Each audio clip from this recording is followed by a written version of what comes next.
અમદાવાદમાં મ્યુનિસિપલ સંચાલિત સ્વિમિંગ પુલમાં કોચના પગારમાંથી કરોડોની કટકીના કૌભાંડનો પર્દાફાશ થયો। એલિસ બ્રિજના ધારાસભ્ય અમિત શાહે સ્વિમિંગ પુલ માટે કોચ પૂરા પાડતી એજન્સી પગાર આપવામાં ગેરરીતિ કરતી હોવાની ફરિયાદ કરી હતી, જેના આધારે મ્યુનિસિપલ કમિશનરે વિજિલન્સને તપાસ સોંપી અને વિજિલન્સની તપાસમાં કોન્ટ્રાક્ટ એજન્સીએ કોચના પગારમાંથી 1 કરોડની કટકી કરી હોવાનો પર્દાફાશ થયો છે।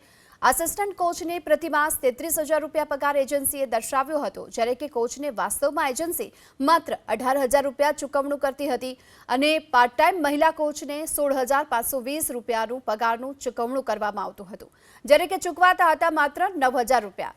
એજન્સી આસિસ્ટન્ટ કોચના મહિને 3.15 લાખ રૂપિયા ચાઉં કરતી હતી અને આ સિવાય પાર્ટ ટાઈમ મહિલા કોચને એજન્સી પ્રતિ કોચ મહિને 7,520 રૂપિયા ચાઉં કરી જતી હતી અને 25 કોચના 1.88 લાખ ચાઉં થતા હતા। મ્યુનિસિપલ કમિશનરે એજન્સીનો 24 મહિનાનો કોન્ટ્રાક્ટ 21 મહિનામાં રદ કરી દીધો છે। લકી મેનેજમેન્ટ સર્વિસીસ નામની એજન્સીને ડિસેમ્બર 2022માં કામ સોંપવામાં આવ્યું હતું। એજન્સીનો કોન્ટ્રાક્ટ નવેમ્બર 2024માં પૂરો થવાનો હતો, જો કે 3 મહિના પહેલા આ કોન્ટ્રાક્ટ રદ કરી દેવાયો છે અને તફાવતની રકમ પણ મહાનગરપાલિકા વસૂલ કરશે।